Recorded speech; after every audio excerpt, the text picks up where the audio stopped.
मैंने तुम्हें पैसे भेज दिए। तेरा तोहफा तैयार है। तोहफा? कैसा तोहफा? एक ब्रीफकेस जिसमें भर दिया है मैंने तेरी सारी परेशानियों का हल। इस ब्रीफकेस में तेरे सारे खताओं की माफी, तेरी और तेरे परिवार की जान बची रहे, इसलिए तुझे बहुत सारी लाशें बिछानी है। क्या बोल रहे हो तुम? तेरी गाड़ी में रखा है तेरा तोहफा। मेरी गाड़ी में? क्या रखा है मेरी गाड़ी में? देखो तुम हर बार ये नहीं कर सकते। देखो मेरी हिम्मत जवाब दे चुके हैं, तुम बार बार मेरे साथ ये नहीं कर सकते। मैं पता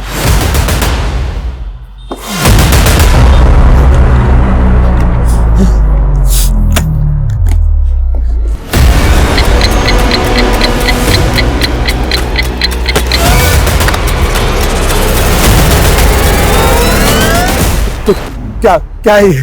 तुम्हारा तोहफा। इस ब्रीफकेस के 2 लॉक हैं। इस लॉक को दोनों को एक साथ खोलते ही तुम्हारा टाइमर चालू हो जाएगा, जो कि 2 मिनट का है। 120 सेकंड। 120 सेकंड बाद टिक टिक टिक और अगर तुमने इस बॉम्ब को यानी कि इस ब्रीफकेस को 2 मिनट के अंदर बंद कर दिया तो टाइमर भी बंद हो जाएगा। देखो तुम पहले तुम मेरी बात सुनो। जल्दी से जाकर इस ब्रीफकेस को किसी भीड़भाड़ वाले इलाके में रख दो, वरना देखो तुमने अब तक जो कुछ भी काम मैंने किया है, लेकिन प्लीज मैं ये नहीं कर पाऊंगा, बिल्कुल नहीं। नहीं करेगा तो तेरी खूबसूरत बीवी और कमसिन बेटी का क्या हाल होगा। 5 घंटे, सिर्फ 5 घंटे हैं तेरे पास। अगर 5 बजे तक धमाके की खबर नहीं मिली तो वरना। Hello hello hello.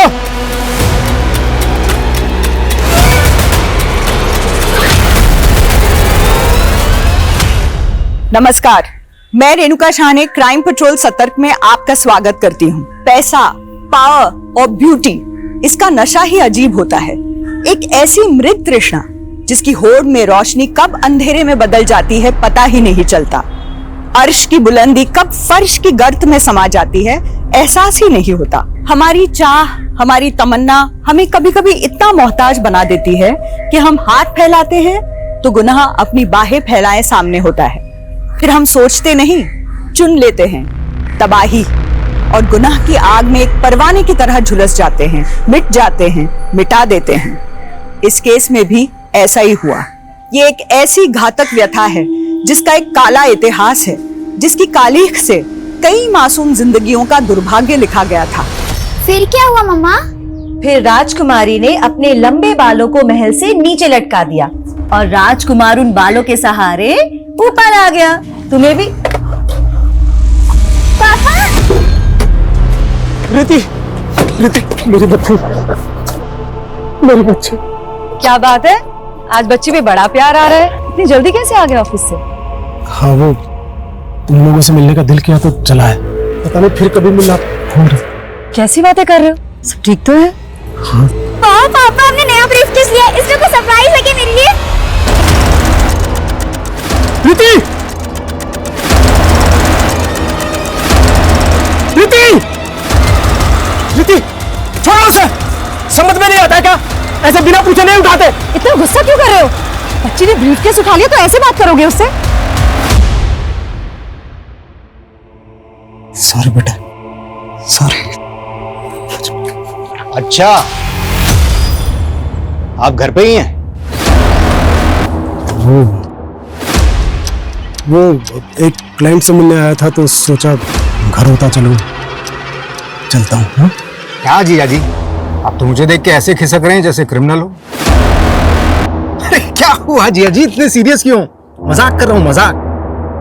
अपनी बहन के साथ करना मजाक। चलता हूँ। अरे घर आ ही गए तो लंच करके जाइए ना। भूख नहीं है, तुम अपने भाई का चाय नाश्ता देखो।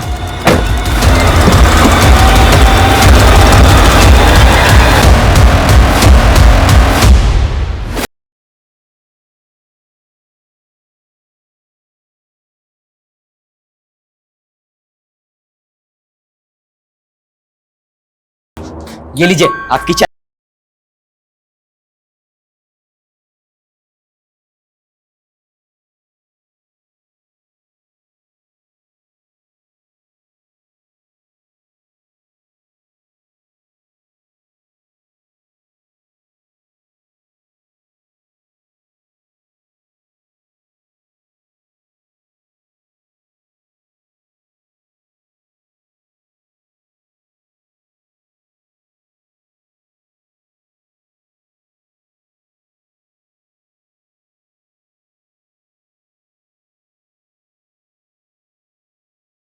पुलिस वाला बनूंगा।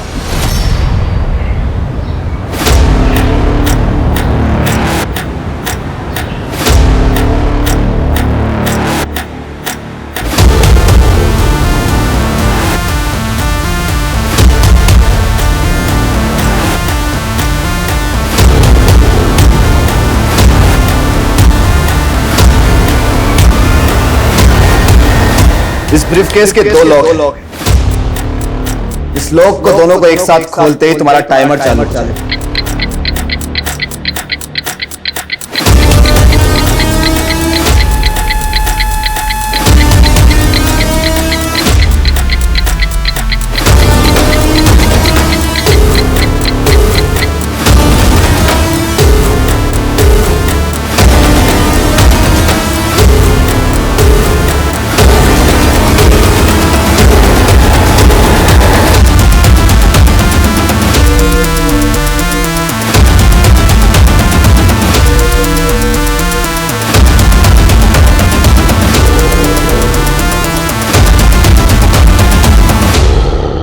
अरे ऐसे कैसे गुम हो गया? जल्दी ढूंढ उसे।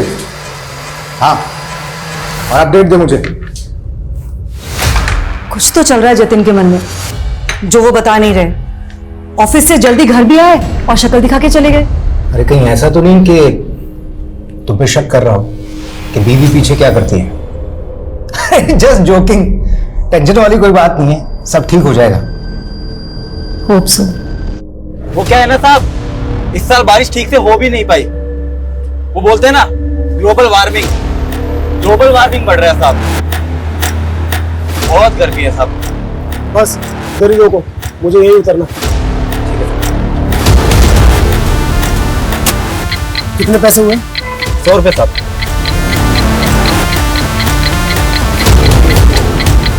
ये रखो। अरे साहब,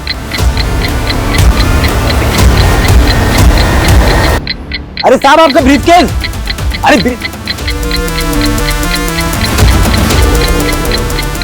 अरे साहब आपका ब्रीफकेस तो लेके जाओ। अरे साहब, देख के कौन चल सके के? सॉरी साहब अजीब आदमी हो, इतना महंगा ब्रीफकेस आपने ऑटो में छोड़ दिया। इसमें कुछ गड़बड़ तो नहीं? अरे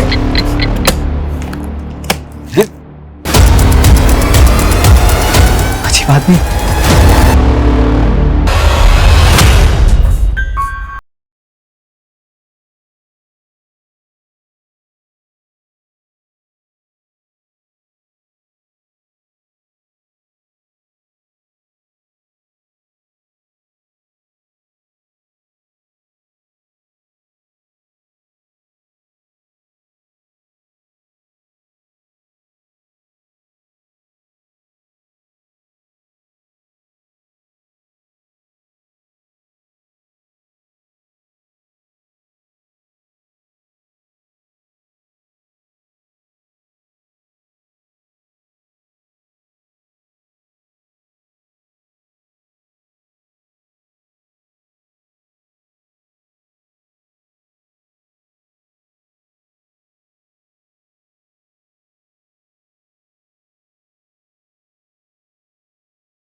चल।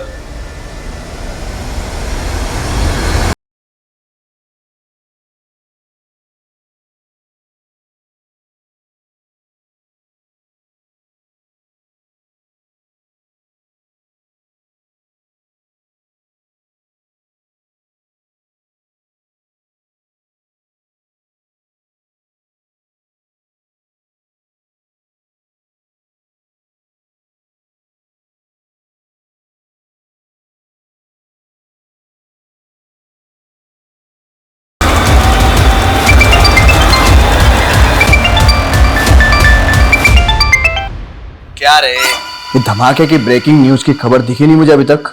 मैं बेकसूर लोगों को नहीं मार सकता। मैं क्या मैं कलानगर थाने के सामने खड़ा है तो बड़ा चौड़ा हो रहा है तू। सुबह से मेरा शूटर तेरा पीछा कर रहा है।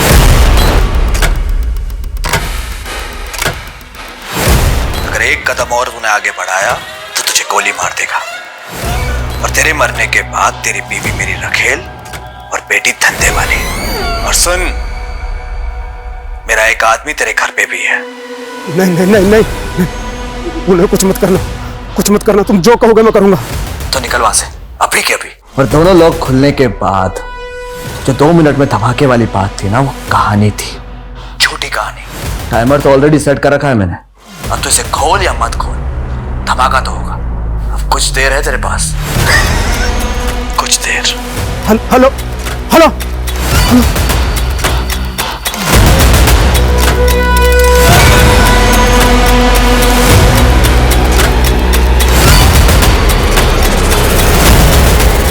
ए, रुक।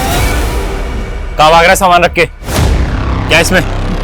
कुछ नहीं है। अरे रुक, चल बता मेरे को क्या इसमें? सर सर सर इसके पास में चाहिए, सर इसके पास में चाहिए। खोल इसको। सर इसमें बॉम्ब है, आप लोग दूर रहिए, इसमें बॉम्ब है, पीछे हट जाइए, ये किसी भी टाइम फट जाएगा, पीछे हट जाइए। अरे रुक, क्या तमाशा ये? Sir sir sir sir please please गोली मत चलाना, ये कभी भी फट जाएगा, इसमें बॉम्ब है। क्या हो रहा है सर? हाँ सर सर आप दूर हटे, इसमें बॉम्ब है।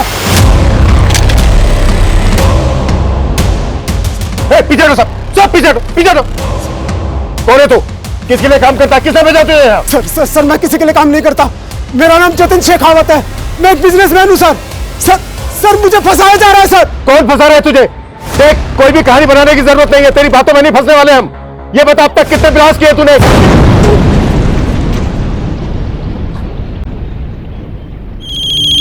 चीटिंग। हेलो, क्या? सर ये पहले ब्रीफ केस रख के भाग रहा था, फिर कांस्टेबल मिश्रा ने इसे देख लिया तो अपने मजबूर होने की कहानी सुनाने लगा। हाँ सर, ये आदमी बार बार बोले जा रहा था कि मैं बेकसूर हूँ और सूटकेस में बॉम्ब है। ये आदमी अपने आप को एक बिजनेसमैन कह रहा था। इस आदमी की हमें डिटेल्स निकालनी होगी और ये भी पता लगाना होगा कि किस वक्त ससेज ने हमारे थाने के बाहर ब्लास्ट किया।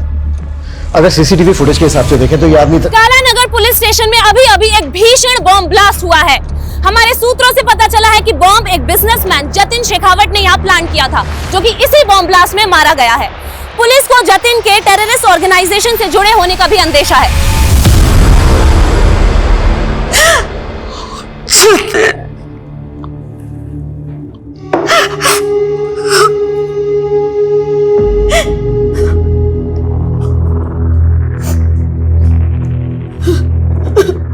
किस टेरर ग्रुप के लिए काम करता था तुम्हारा पति? सर क्या बोल रहे हैं आप? मेरे जीजाजी एक रेप्यूटेड बिजनेसमैन थे, जरूर उनको किसी ने फंसाने की कोशिश की। बॉम्ब लेकर आया था वो यहाँ। देखो हमसे कुछ भी छुपाया ना तो। सर मैं खुद एक पुलिस वाला हूँ, यकीन मानिए हम कुछ नहीं छुपा रहे हैं। तो यहाँ बॉम्ब लेकर क्यों आया था? बस उसे बदनाम मत कीजिए मेरे पति को, वो तो पहले से ही बहुत परेशान लग रहे थे। ब्रीफकेस वो उस वक्त उनके पास था, मुझे तभी लगा था कि कुछ तो है जो वो हमें बता नहीं पा रहे। तो वो एक्सप्लोजिव घर से लेकर आया था? नहीं सर, वो तो तब ऑफिस से आए थे, लेकिन ऑफिस हो या घर सब चेक होगा। अगर हमें बाद में पता चला ना कि तुम अपने पति और तुम अपने जीजा को बचाने की कोशिश कर रहे हो तो तुम दोनों को भी बख्शा नहीं जाएगा।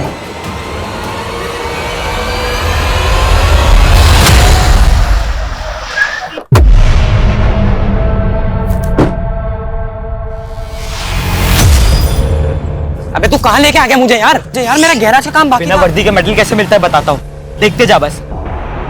जो मैं बोलूँ वो करते रहे।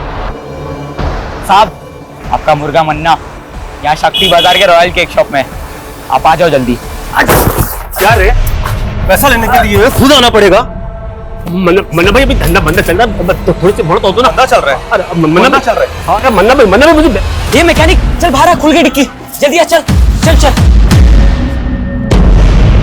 हफ्ता टाइम पे देना वरना तेरी। डिक्की किसने बोला है?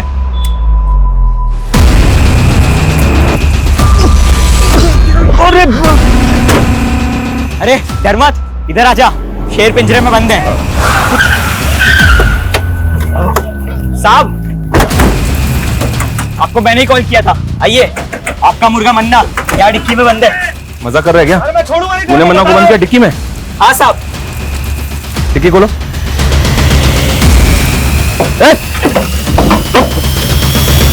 साले, कितने तेरे को तो मैं देख लूंगा। गाड़ी में डालो से। चुपचाप बैठ।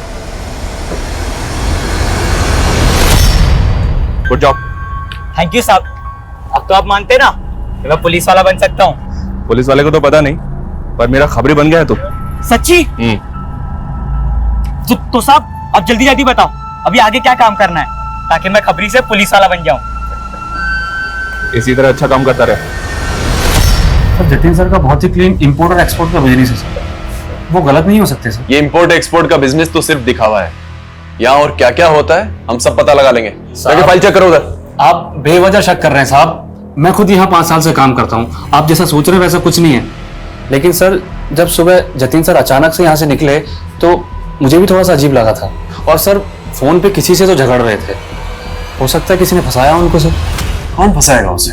सब इतना तो आइडिया नहीं है सर, लेकिन सर वो जो लड़की थी निवेदिता, वो पहले यहीं काम किया करती थी और तकरीबन 6 महीने पहले उसने सुसाइड कर लिया था। उस सुसाइड से इस ब्लास्ट का क्या कनेक्शन है? सर सुसाइड करने के बाद निवेदिता का बॉयफ्रेंड यहाँ आया था, शकील।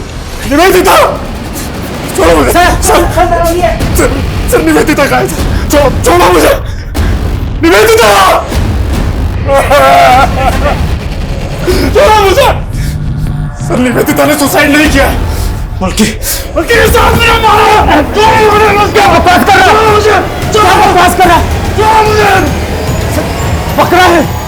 लेकिन सर उसके बाद प्रूव हो गया था कि निवेदिता ने सुसाइड ही किया था। लेकिन उसने सुसाइड क्यों किया? सर मुझे कैसे पता होगा, जब वो यहाँ काम किया करती थी तो कभी टाइम पे नहीं आई और हफ्ते में 3-4 बार तो हाफ डे में निकल जाती थी। सर पता नहीं क्या करती थी ऐसा।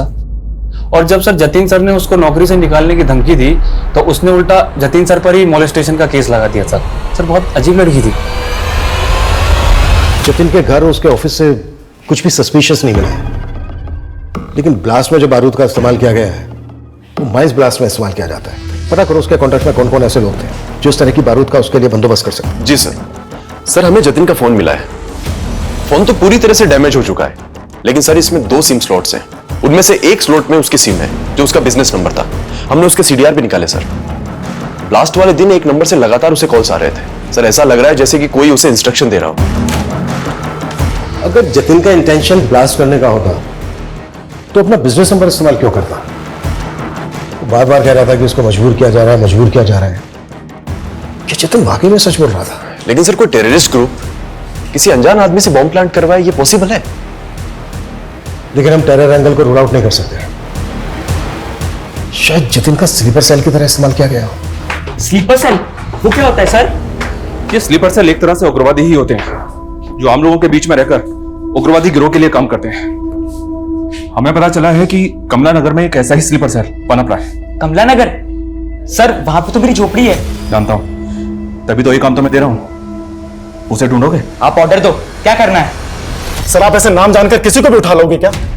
सर मैं मानता हूं कि मैंने उस जतिन को मारने की धमकी दी थी क्योंकि उसने मेरी गर्लफ्रेंड के साथ। लेकिन निवेदिता ने जतिन पर मोलेस्टेशन का चार्ज लगाया था, वो साबित तो नहीं हुआ। हाँ सर, लेकिन निवेदिता के साथ शोषण जरूर हुआ था और उस जतिन की वजह से उसने पहले भी। निवेदिता क्या कर रही हो तुम? छोड़ो मुझे, मर जाना चाहती हूँ मैं। वो मुझे मॉलेस्ट करता है और पुलिस वाले मुझे जलील करते हैं, कहते झूठा केस किया है। सर जतिन ने अपने पैसे और पावर के बल पे अपने आप को बचा लिया था और उसका साला भी तो पुलिस में है। एसआई विनोद? हाँ जानते हैं उसको, वो देख रहा था ये केस। हाँ सर आपको नहीं लगता है कि उसने अपने जीजा को बचाया होगा? वो हम देख लेंगे, लेकिन पहले तू ये बता, तेरे किसी भी आईडी में तेरे बाप का नाम नहीं है। आया कहां से तू? सर मैं अनाथ हूं, कानपुर के एक अनाथालय में पला पड़ा। आप चाहे तो पता कर सकते हैं। कौन निवेदिता? हमें पता चला उसका अंतिम संस्कार भी तूने किया है। उसकी फैमिली? निवेदिता भी मेरी तरह अकेली और बेसहारा थी और इसी का फायदा उठाकर उस जतिन ने उसे अपना शिकार बनाया।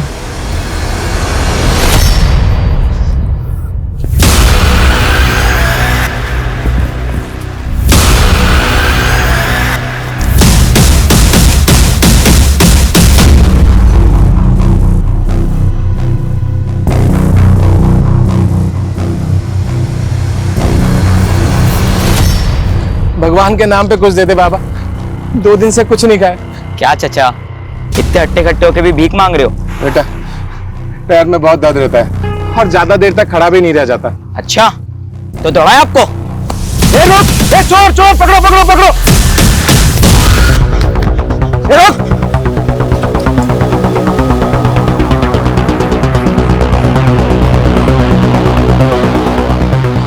साहब, आपका खबरी वो जमुना नगर के पास जो चौराहा है ना, वहां पे आ जाओ। पक्की खबर है साहब, जल्दी आ जाओ। शाना बनता है, छोड़ो, पुलिस को फोन करना। छोड़ो। ए रुक, रुक।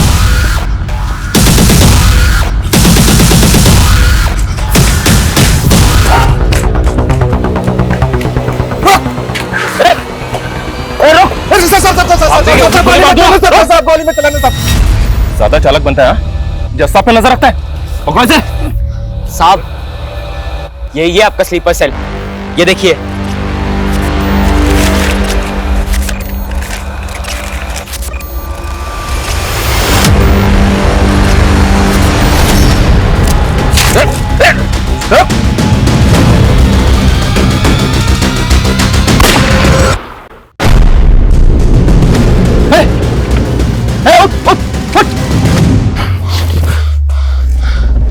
इसको मरना नहीं चाहिए था, इससे पता करना था कि ये किसके लिए काम करता था।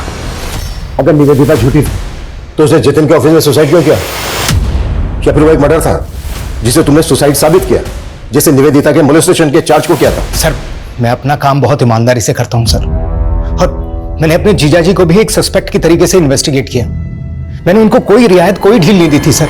इस लड़की के कहने पर तुम अपने जीजा को अरेस्ट करने आए हो? जीजा हैं आप अपनी जगह पे, लेकिन आपके एम्प्लॉय ने आप पर काफी सीरियस चार्जेस लगाए हैं। इसका कहना है कि आप मॉलेस्ट करते हैं इसे। ये झूठ बोल रही है। अब आपको जो कहना है थाने चलकर कहिएगा। वाह विनोद, आज दिखा दिया ना, जब तू अपनी बहन का सगा नहीं है तो अपने जीजा का क्या होगा? शमा तुम्हारी सगी बहन नहीं है?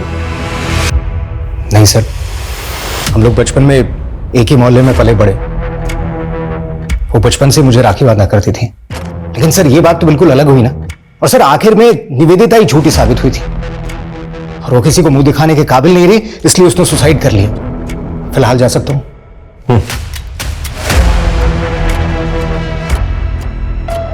सूरज जी सर। नजर रखो इस पे। ये ऑफिसर मुझे कोई ठीक नहीं लग रहा और जतिन के कैरेक्टर को भी हमें डीपली समझना होगा। उसकी जिंदगी में कई ऐसे किरदार थे जो अभी तक सामने नहीं आए, उन्हें भी हमें सामने लाना है। Act fast sir.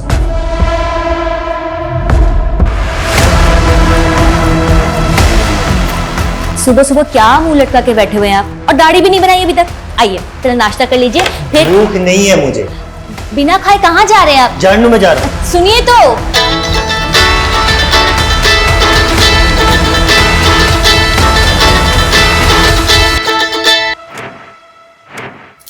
हेलो,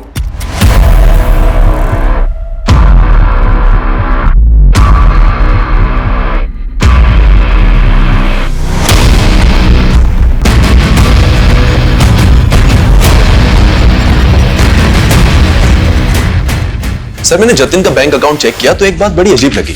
एक लंबे समय से जतिन अपनी कंपनी का पैसा इस तरह के कई अकाउंट्स में भेज रहा है जो उसकी कंपनी से बिल्कुल भी कनेक्टेड नहीं है। हालांकि सारे ट्रांजैक्शन छोटे छोटे थे, लेकिन ओवर द टाइम ये अमाउंट बड़ा बन चुका था सर।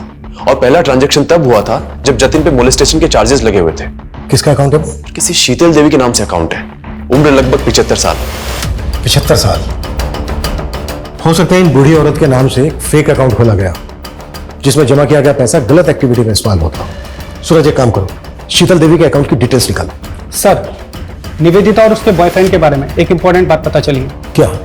सर, ये दोनों 9 महीने पहले जबलपुर में थे और जबलपुर में निवेदिता पर कई लोगों को पिरामिड स्कीम में फंसा के पैसे गबन करने का इल्जाम है। तो क्या निवेदिता ने जतिन पर मोलेस्टेशन का झूठा चार्ज लगाया था?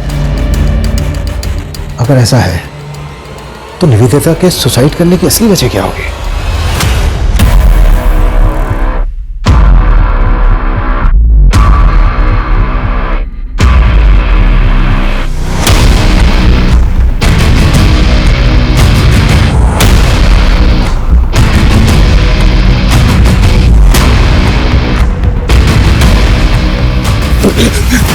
अभी वक्त है, बोलते सच। सर बताता हूँ सर, मेरा इस पिरामिड स्कीम से कोई लेना देना नहीं है सर। मैं तो बल्कि सर निवेदिता का भी इससे कोई लेना देना नहीं था।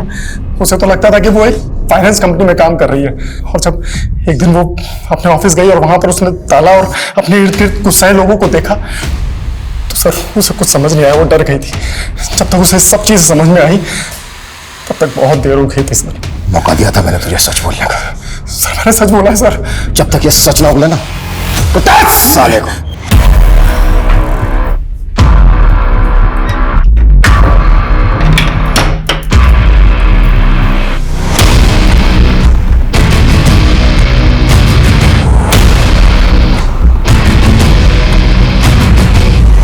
अनंत, तुमने मुझे डरा दिया था। यहाँ के सोरे खाना भी नहीं खाया तुमने। तुम्हारा ही इंतजार कर रहा था। बहुत लेट कर दिया आज। वो आज काम थोड़ा ज्यादा था। I am sorry. सब मेरी गलती है। अगर मैंने उन चीटर्स के साथ में पार्टनरशिप नहीं की होती तो शायद आज मेरा ये। अनंत, दिल छोटा मत करो, सब ठीक हो जाएगा। मैं हूं ना तुम्हारे साथ। तुम फिर से कर पाओगे, मुझे पता है। मुझे नहीं लगता कि मैं वो सब फिर से दोहरा पाऊंगा।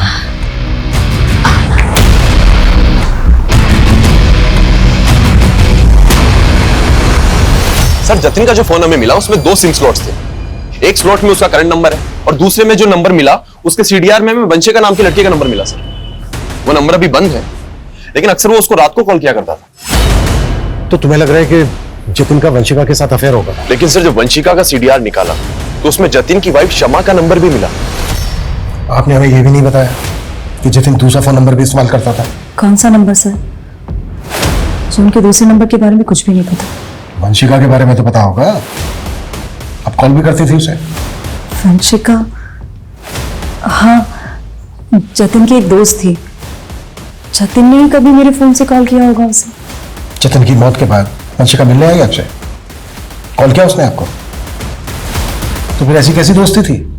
और अब तो फोन भी बंद है उसका। सर मुझे इसके बारे में कुछ भी नहीं पता। जरूरत पड़ी तो दोबारा मिलेंगे।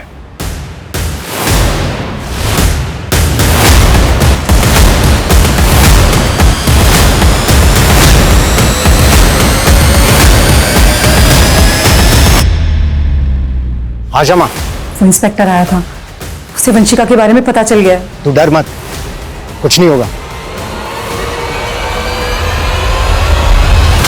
सर ये वही शीतल देवी है जिनके अकाउंट में जतिन लगातार पैसे भेजता रहता था।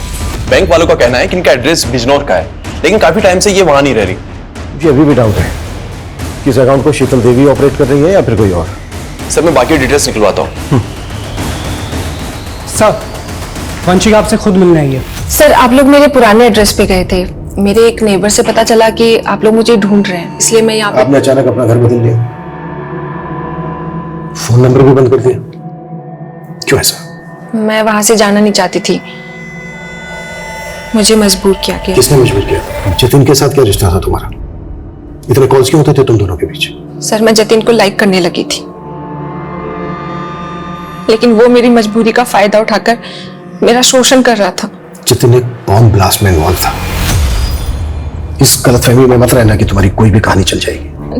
नहीं नहीं सर मैं सच बोल रही हूँ। सर मैंने कुछ नहीं किया, इस बारे में मैं कुछ नहीं जानती। सर जतिन ने मेरा वीडियो बनाया और मुझे तब तक इस्तेमाल किया जब तक वो मुझसे बोर नहीं हो गया। और सर मैंने कोशिश भी की थी पुलिस में कंप्लेन करवाने की, लेकिन उसकी बीवी और साला दोनों मेरे पीछे पड़ गए थे। सर पहले मुझसे मेरा पति छीना और अब कोर्ट में उसके खिलाफ जाकर मुझसे मेरी इज्जत छीनना चाहती है। देखिए आप लोग। देख लड़की, जो कुछ हुआ उसे भूल जा। मैं खुद पुलिस हूँ, केस करने से कोई फायदा नहीं होगा। सर मैं बहुत डर गई थी, इसलिए मैंने वो जगह ही छोड़ दी और अपना नंबर बंद करके मैं दिल्ली चली गई। फिलहाल तुम जा सकती हो, जरूरत पड़ी तो फिर बुलाएंगे।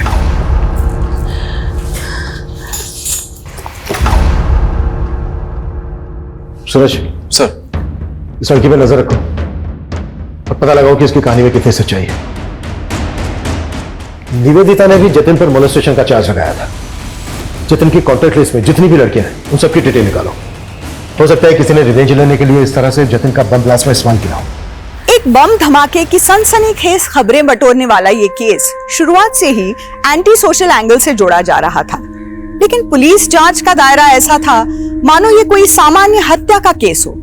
तो क्या पुलिस को एंटी सोशल एंगल में वाकई कुछ नहीं मिल रहा था, या पुलिस से कोई चूक हो रही थी?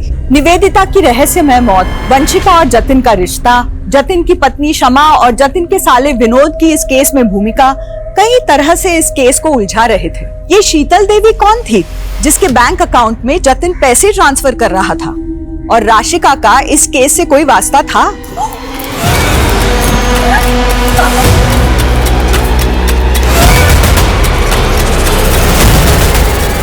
आखिर राशिका का कत्ल किसने और किस मकसद से किया था? इस केस के कई और भी राज थे जो अभी तक बेपर्दा होने बाकी थे। हौसला रखो उस्मान, हम भले केस हार गए लेकिन तुम हिम्मत मत हारो, मैं पूरी जान लगा दूंगा। कैसे हार ना मानूं? मैं उस्मान हूं तो मैं झूठा हो गया? हर बार हमारी जमात के साथ नाइंसाफी होती है। मेरी आंखों के सामने मेरे बेटों को मार दिया। मैंने उसके गुनहगार को अपनी आंखों से देखा और मेरा ही बयान पलट दिया। ये इंसाफ? उस्मान भाई देखो, मैंने तुम्हारा केस पूरी तरीके से पक्का बनाने की कोशिश की थी, लेकिन क्या पक्का केस? आपने तो कहा था कि सारे सबूत उसके खिलाफ, सब बेकार हो गए। इतना नाउम्मीद मत हो उस्मान, हम अभी भी हाई कोर्ट जा सकते हैं। अब हाई कोर्ट हो या सुप्रीम कोर्ट, जब तक उस नेता को फांसी के फंदे पर नहीं चढ़ा देता तब तक मैं चैन से बैठने वाला नहीं। ये पोस्टर हर जगह लगा दो, कोई भी जगह छूटनी नहीं चाहिए। इस बार जीत हमारे मनोज भैया की। और बाहुबली, तैयारी कैसे चल रही है? राम राम मनोज भैया, कृपा है आपकी। जाओ अपना काम करो। मनोज भैया हमारी तैयारी तो बहुत जोर शोरों से चल रही है, लेकिन ये आपके जो कारनामा है ना, कहीं आप कोई हवा ना कर दे। क्या बक रहा है तू? आप टेंशन मत लो, आप ना चुनाव की तैयारी करो। हमें ना आपका पत्ता साफ नहीं होने देंगे। आप मेरे जीजा के कातिल को तो पकड़ नहीं पा रहे, उल्टा आप हमें परेशान कर रहे हैं। मैं जतिन के कातिलों से ही तो बात कर रहा हूं, ऐसा ही विनोद। तू और तेरी बहन कुछ भी बोल रहे हैं आप। जतिन का असली चरित्र हमारे सामने आ गया है। जतिन लड़कियों को अपनी हवस का शिकार बनाता। निवेदिता, वंशिका, गीता, स्वीटी, बहुत लंबी लिस्ट है। वो लड़कियों के साथ खिलवाड़ करता और तू बचाता उसको, और उसकी आदतों से बाद में तुम दोनों इतना तंग आ गए कि तुम लोगों ने सोचा कि उसी को हटा देते हैं रास्ते से। क्या कहना चाहते हैं आप कि हमने फोर्स किया उन्हें बॉम्ब रखने के लिए? पर वंशिका को पुलिस कंप्लेंट फाइल ना करने के लिए तो फोर्स किया था ना तुम दोनों ने। देखिए सर, मैं मानती हूँ कि मेरे पति रंगीन मिजाज के थे, पर सर इन सब बातों को बॉम्ब ब्लास्ट से जोड़कर आप बहुत बड़ी भूल कर रहे हैं। हम क्या कर रहे हैं ये हम अच्छी तरह से जानते हैं। तुम दोनों ये बताओ, शीतल देवी कौन है? कौन? शीतल देवी। हम नहीं जानते किसी शीतल देवी को। देखिए सुल्तान भाई, आपके लिए और पार्टी के लिए बहुत काम किया है मैंने। अब पार्टी ने फैसला करके आपको एमपी की दौड़ के लिए लगा दिया, और यह एमएलए का टिकट मनोज भाई को दे दिया। मनोज भाई ने आपकी सारी मेहनत पे पानी फेर दी, सब मेहनत खराब कर दी। अगर ये एमएलए का टिकट मुझे मिल जाता ना तो बस। तो अब तू भी नेता बनना चाहता है? सुल्तान भाई क्यों नहीं बन सकता मैं? पार्टी के लिए और आपके लिए बहुत काम किया है मैंने। अब देखिए, अगर मनोज भाई ने इस सीट से चुनाव लड़ा ना तो पक्का 100% पार्टी की हार होगी। आप कोई ना कोई जुगाड़ करके ये टिकट मुझे दिला दो ना। ये सब इतना आसान नहीं है कौशिक। पार्टी के टिकट भी पैसे में बिकते हैं। 6 करोड़ का भाव है एमएलए के टिकट का। औकात है तेरी 6 करोड़ देने की?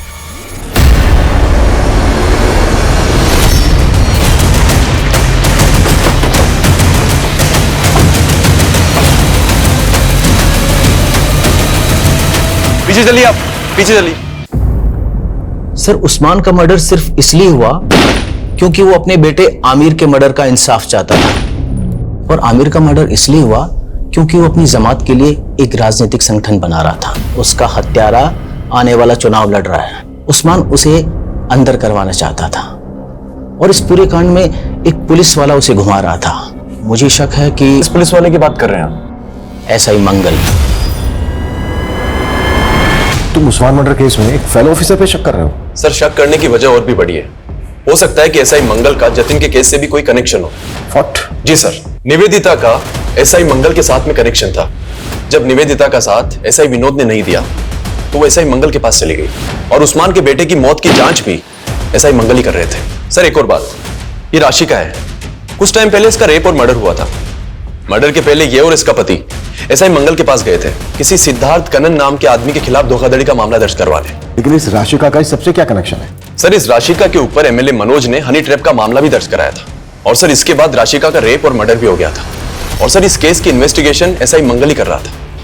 सर, मुझे तो यह भी लगता है जतिन का मर्डर जिस टेररिस्ट ग्रुप ने किया था कहीं ना कहीं एसआई मंगल का उनसे हाथ मिला हुआ था। लेकिन सबसे पहले हमें एसआई मंगल के खिलाफ सबूत इकट्ठा करने होंगे, लेकिन ध्यान से और संभल कर। एसआई मंगल को इस बात की भनक तक नहीं लगनी चाहिए कि हम इस केस को इन्वेस्टिगेट कर रहे हैं। सर,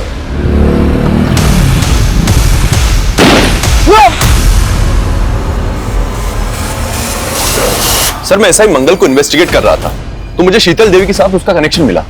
एसआई मंगल का शीतल देवी के साथ कनेक्शन? जी सर, एसआई मंगल के साथ में एक अनुज नाम का कांस्टेबल काम किया करता था। शीतल देवी उसी अनुज की नानी है जिसके अकाउंट में जतिन पैसे भेजा करता था। सर, आप एक ईमानदार ऑफिसर पर ऐसे संगीन आरोप नहीं लगा सकते हैं। सर, मेरा उस ब्लास्ट से कोई लेना देना नहीं है। तेरे साथ काम करने वाले कांस्टेबल अनुज से मिले शीतल देवी जिसकी नानी है, वो अपनी नौकरी और इज्जत बचाने के लिए सरकारी गवाह बनने के लिए तैयार हो गया है और उसकी नानी भी गवाही देंगी कि उनके अकाउंट को तू।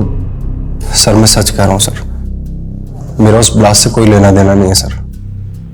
सर, मैं सिर्फ और सिर्फ एक कठपुतली था सर। मुझ पर प्रेशर था 1 करोड़ रुपए इकट्ठा करने का, वरना मेरी जान चली जाती सर। साफ साफ बोल। सर, जब निवेदिता मुझसे हेल्प मांगने के लिए आई तो उसने मुझे एक वीडियो दिखाया। उस वीडियो में जतिन और निवेदिता बिस्तर पर साथ थे। मुझे लगा कि वो वीडियो एक बहुत अच्छा साधन हो सकता है जतिन से पैसे उगाही करने का। उस बेसहारा लड़की को तूने इतना अब्यूज किया कि खुदकुशी कर ली उसने। राशिका और उस्मान को भी तू नहीं, और वो जतिन उसको भी बंदलास में तू नहीं। सर, मैं सिर्फ और सिर्फ एक कठपुतली था सर। तो कठपुतली ये बोल, तेरी डोर किसके हाथ में है?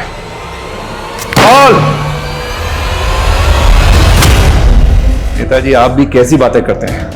आपका हुक्म मैं कैसे डाल सकता हूं? अरे आप जिसको बोलेंगे मैं उसको अंदर डाल दूंगा। लीजिए, आपकी चाय आ गई। लीजिए, चाय पीजिए, जाओ। देखिए, ऐसी कोई बात नहीं है, आप बिल्कुल बेफिक्र रहिए। आप चाय का आनंद लीजिए। प्रताप सर तो पुलिस है, तो ये अंदर कौन उनकी कुर्सी पे? वो नेताजी हैं। नेता पुलिस से बड़े होते हैं। पुलिस इनके इर्द गिर्द घूमती है। अच्छा, फिर तो मुझे पुलिस नहीं, नेता बनना है। हमारे विधानसभा क्षेत्र में इतना प्रचार प्रसार करो कि सभी के जुबान पर सिर्फ हमारा नाम होना चाहिए। कौशिक भैया जिंदाबाद! कौशिक भैया जिंदाबाद!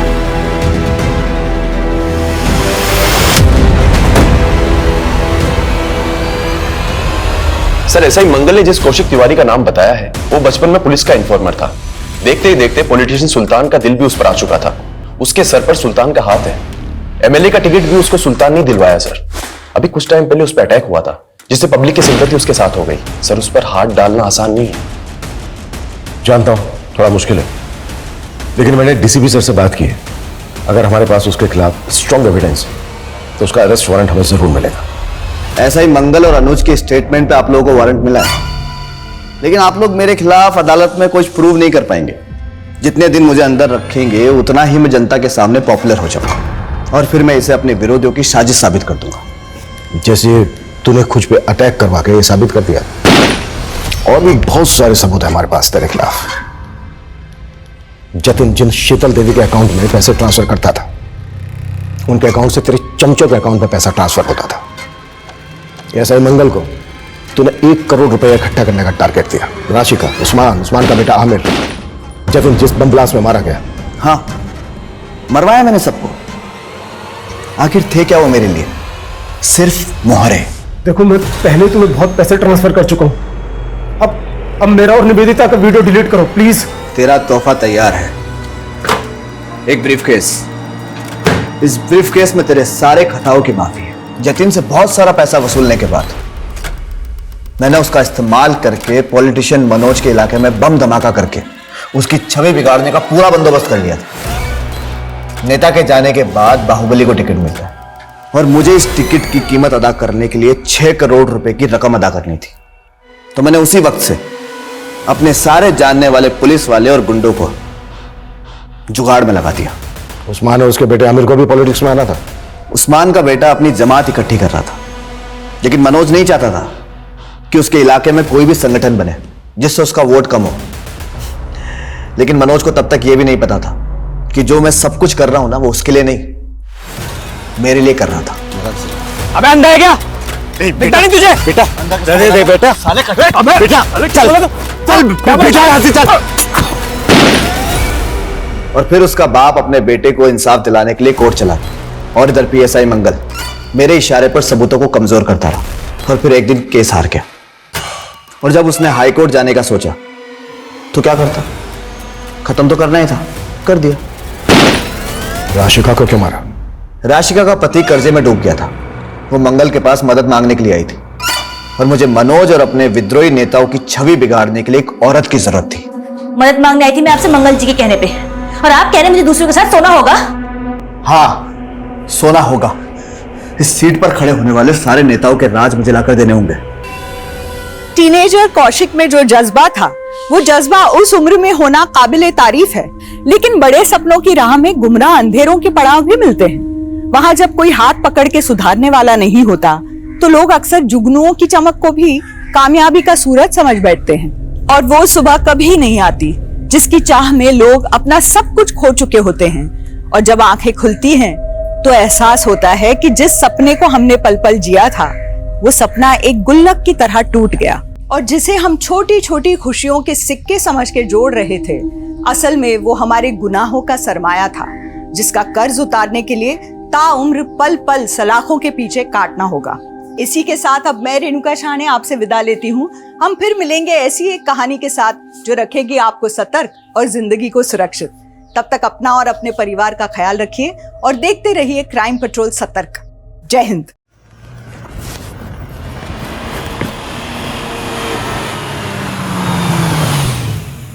थैंक यू सो मच इतनी सारी शॉपिंग कराने के लिए। तुम ना दुनिया के सबसे बेस्ट हस्बैंड हो। और तुम दुनिया की बेस्ट वाइफ। तुम चलो अंदर, मैं गाड़ी पार्क करके आता हूँ।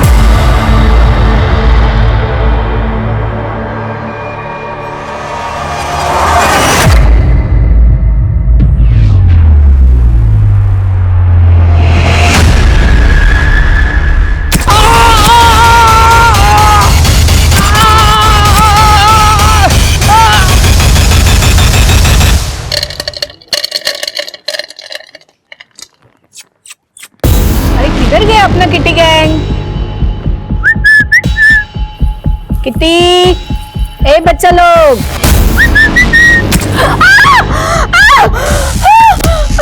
पागल हो गई है क्या? रुक, सबको मार दूंगी, सबको मार दूंगी।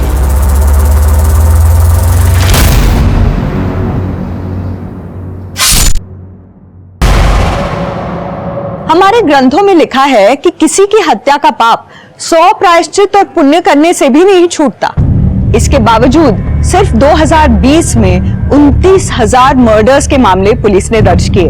यही नहीं, 57,000 अटेम्प्टेड मर्डर के केसेस पूरे देश में दर्ज हुए। हाँ, ये सिर्फ एक साल के आंकड़े हैं। इन आंकड़ों को देखकर लगता नहीं कि हमारे देश में किसी की जान लेना अब कोई बड़ी बात रह गई है। पर हर कहानी के दो पहलू होते हैं। जो सामने दिखता है वही सच मान लिया जाता है, पर असली सच तक बहुत कम लोग पहुंच पाते हैं। आज का ये केस उन रेयर केसेस में से एक है जहां क्रिमिनल और विक्टिम के बीच की रेखा बिल्कुल धुंधली सी हो गई थी।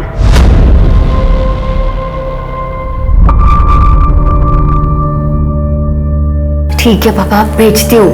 पापा को पहले ऑफिस आने दो।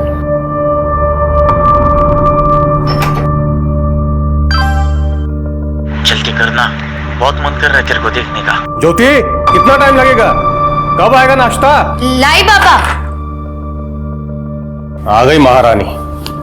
रोज तेरी वजह से मुझे ऑफिस जाने में देरी होती है, पता है? सॉरी पापा, वो रात को देर तक पढ़ रही थी। और ये क्या, आज फ्री टोस्ट? पापा वो राशन खत्म हो गया है, आप पैसे दे दीजिए, मैं मंगवा लूंगी। पैसे? अरे परसों तो यहाँ रखे थे पैसे मैंने, कहाँ है पैसे? क्या? यही तो रखे थे, कहाँ है पैसे? कब? मुझे तो नहीं मिले। आप लोग मुझे ऐसे क्यों देख रहे हो? ये दीदी ने अपने लिपस्टिक पाउडर लिए होंगे, पूरी अलमारी तो भर रखी है इन्होंने अपने मेकअप से। नहीं नहीं पापा, मैंने नहीं ली। पूरे 5,000 थे और तूने देखे नहीं? जैसी माँ वैसी बेटी, वो भी ऐसे ही मेरे पैसे अपने यार पे उड़ा दी थी।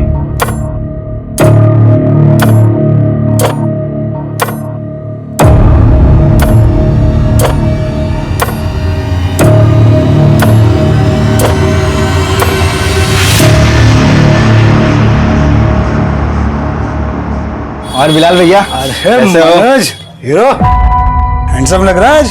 बात ही अलग है। मीनू, तुझे जो फोन चाहिए ना वो ले ले, आज मेरे पास पूरे 10,000 हैं। अरे क्या बात है मनोज, तू तो सेठ बन रहा है। क्यों नहीं, आज बर्थडे है मेरी मीनू का। कोई अच्छा सेल्फी वाला फोन बताइए ना। हाँ हाँ है ना, देख लेटेस्ट है, सब फीचर्स है इसमें, सिर्फ 13,000।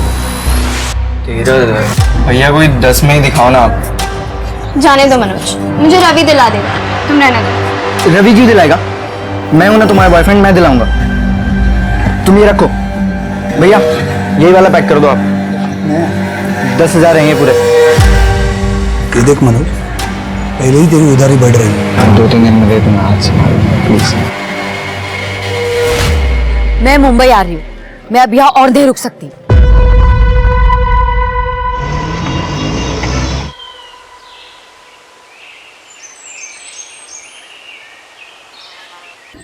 सर किसी ने हमें फोन करके इन्फॉर्म किया, काफी सुनसान एरिया है सर, मोस्टली कपल्स लोग यहाँ पे आते हैं, मुझे लगता है उनमें से कोई होगा। कोई identification? Sexual assault? No sir, पर देख के लग रहा है कि इसे काफी ज्यादा मारा पीटा गया है, काफी ज्यादा टॉर्चर किया गया होगा इसे। और सर ये देख, काफी ज्यादा ब्लड लॉस हुआ होगा। बॉडी मिली कहाँ?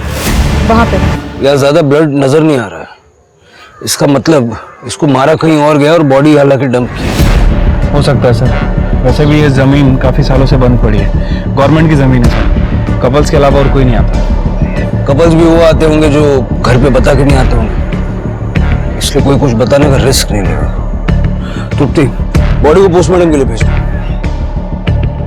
यहाँ जो कपल्स आते होंगे मोस्टली बाइक पे आते होंगे और बॉडी को डंप करने के लिए गाड़ी में लाया गया होगा। और आसपास अच्छे से चेक करूँ, गाड़ी का कोई टायर मार्क्स वगैरह कुछ मिलता है।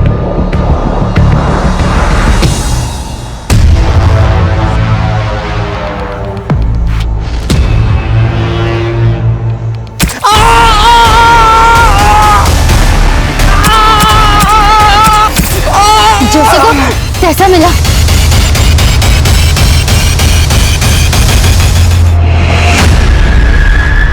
सर मैंने पूरे एरिया के मिसिंग कंप्लेंट को चेक किया सर, लेकिन उस लड़की की मिसिंग रिपोर्ट कहीं भी नहीं है। सब क्योंकि शायद वो लड़की यहाँ की है ही नहीं। सब ये देखिए, ये फिट टेलर का टैग हमें उसकी कुर्ती पे मिला।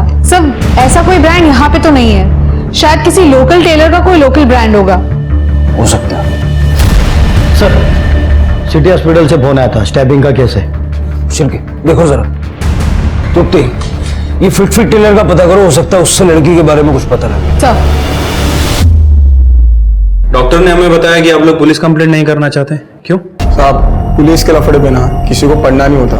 मुझे भी नहीं पता ये लोगों ने आपको क्यों बुलाया है। पुलिस का लफड़ा? देखिए, आपके ऊपर स्टैबिंग हुई है और ऐसे केस में हॉस्पिटल को पुलिस को इन्फॉर्म करना पड़ता है। तो बताइए किसने स्टैबिंग की आपके ऊपर? कुछ पता नहीं, वो पीछे से आई, अटैक करके भाग गई। हाँ, लेकिन फिर भी आपने उसका चेहरा तो देखा होगा ना? जो कुछ याद नहीं आ रहा, बहुत दर्द हो रहा था। मुझे याद है, लड़की थी, बावरी सी, फटे हुए कपड़े पहने थे, बिखरे हुए बाल थे और हाँ, येलो कलर की कुर्ती पहनी हुई थी। आप उसका स्केच बनवा सकती हैं? जी। सुनीता, तेरे को क्यों पढ़ने गया पुलिस के लफड़े में? सुनीता जी, आप आइए मेरे साथ।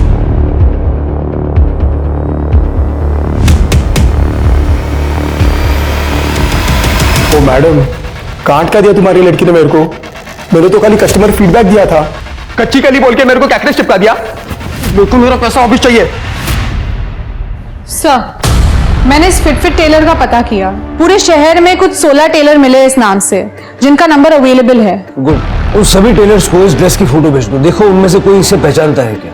इन सभी एरियाज के पुलिस स्टेशन से कांटेक्ट करो, पता करो इस लड़की की मिसिंग कंप्लेंट कहीं दर्ज है क्या।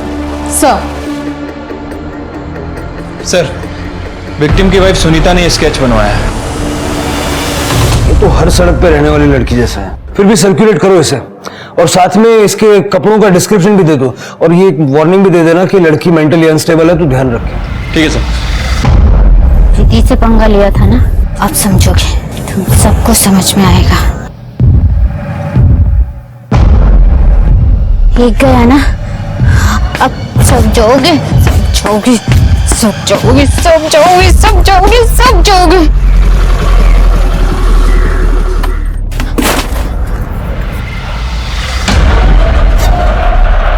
ये लो, मैं तुम्हारे लिए खाना और कपड़े लाई हूँ।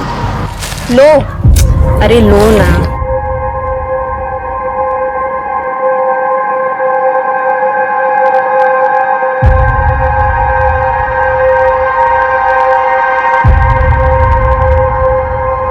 भाजी मैं कैसी लग रही हूँ? अरे एकदम अच्छी लग रही है। कितनी सुंदर दिखती है तू दीदी। आई आराम से।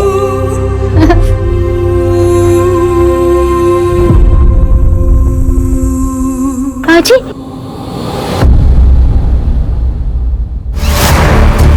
भाजी,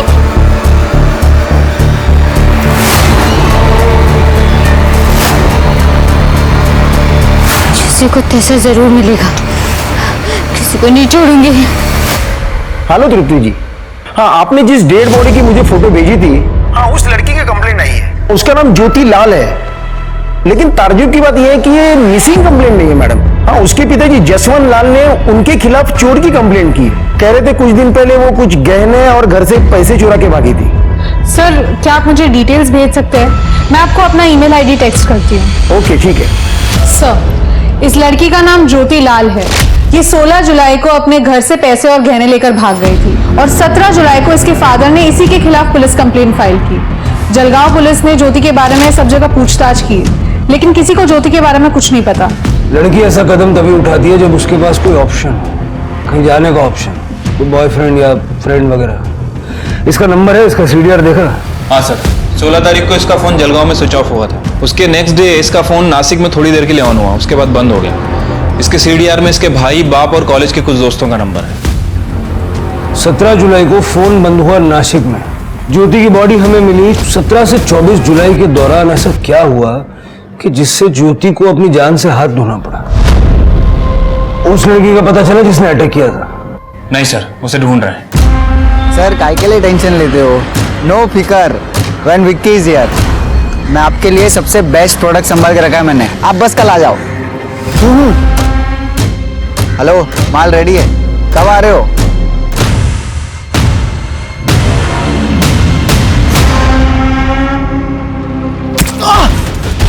अरे ये क्या कर रही है? कुछ ऐसा मिला ना।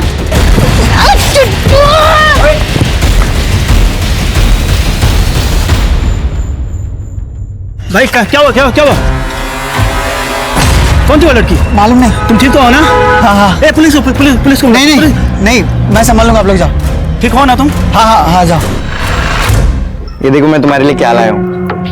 अगर कुछ देना है ना तो डायमंड का दे, नहीं तो अगले साल डेट करने की गारंटी नहीं मिलेगी। और मुझे तो कोई भी मिल जाएगा नखरे उठाने वाला। अरे सुन, सॉरी माँ, अब इसे बेचना पड़ेगा।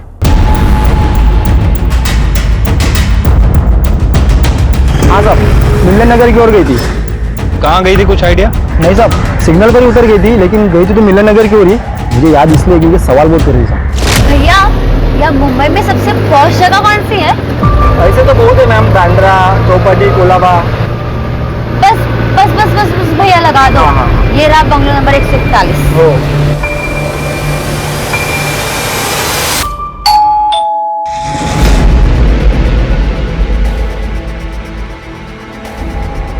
पीहू, ये लड़की वो ज्योति है क्या? हाँ सर, ये यहाँ आई थी लेकिन भाग गई 2 ही दिन में। 2 दिन में चली गई? हाँ आप और ये लड़कियां? सर ये वुमेन हॉस्टल है, यहाँ पे ये सब दिन में जॉब को जाते हैं और शाम तक वापस आते हैं। 10 o'clock लाइट्स ऑफ। रूट। लेकिन वो 2 ही दिन में क्यों चली गई यहाँ से? अरे सर पता नहीं, उसको किसी ने इधर का एड्रेस दिया होगा। उसके पास आईडी था पर अपॉइंटमेंट लेटर नहीं था और बोली कि 2 दिन में दे देगी, तो हमने रहने दिया। पर ये लड़की अचानक से 2 दिन में क्यों चली गई यहाँ से? अरे मैडम देखो ना, इधर का रेंट भी नहीं दिया। वो जूही आंटी, उसने अपने पापा को देख लिया था मुंबई में, इसीलिए वो बहुत डर गई थी और इतने जल्दी ही निकल गई यहाँ से। अपने फादर को? हाँ। पक्का वो उसके फादर थे? हाँ। उसका सामान कहाँ है? सब लेके गए। उसके पास फोन था? नहीं, वो इधर आई तभी उसका फोन खो गया था ऐसा बोला था, और नवा लेने ही वाली थी।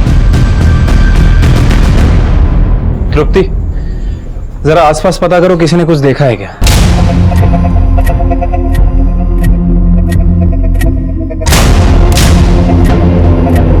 गंदी लड़की ने चुगली कर दी मेरी, किसी को छोड़ूंगी नहीं, मैं मार दूंगी।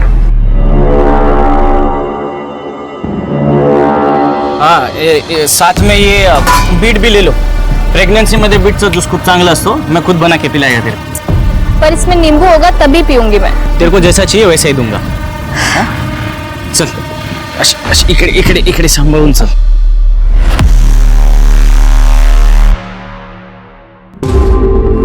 हाँ हाँ, अगं निघतोच आहे। हाँ हाँ निघालो निघालो। अरे ये बेबी ऑन बोर्ड का ना स्टिकर चिपका रहा था गाड़ी पे। अरे हो हाँ, ये खिलौने भी कुछ लिए ना, टॉयज लिए मैंने।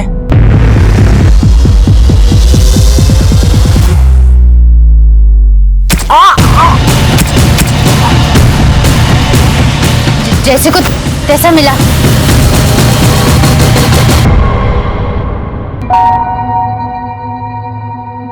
मुझे अभी भी पुलिस स्टेशन से फोन आया था बंबई से। कैसे मरी? किसी ने उसे चाकू से मार डाला। मेरे पैसे और गहने? कमाल है जसवंत जी, यहाँ आपकी लड़की का मर्डर हुआ है और आपको गहने और पैसे की पड़ी है? हाँ पड़ी है, क्योंकि ये भी अपने माँ के जैसे निकली। वो भी मेरे पैसे लेके यार के साथ भाग गई थी। इसके साथ जो भी हुआ ये सब इसके कर्म के भोग हैं। देखिए जसवंत जी, बॉडी पोस्टमार्टम होने के बाद ही वो लोग यहाँ भेजेंगे। नहीं चाहिए। पैसे और गहने मिल जाए तो प्लीज बताइए। सुना आपने सर? हाँ सब सुना। ऐसा लग रहा था जैसे उसे पहले से ही पता था कि ज्योति के साथ क्या होने वाला है। हम आज ही जलगांव के लिए निकल रहे हैं। Okay sir. सर, ज्योति 18 तारीख को एक वर्किंग वुमेन हॉस्टल में आई थी, लेकिन एक दिन में वहां से चली गई, शायद अपने बाप के डर से।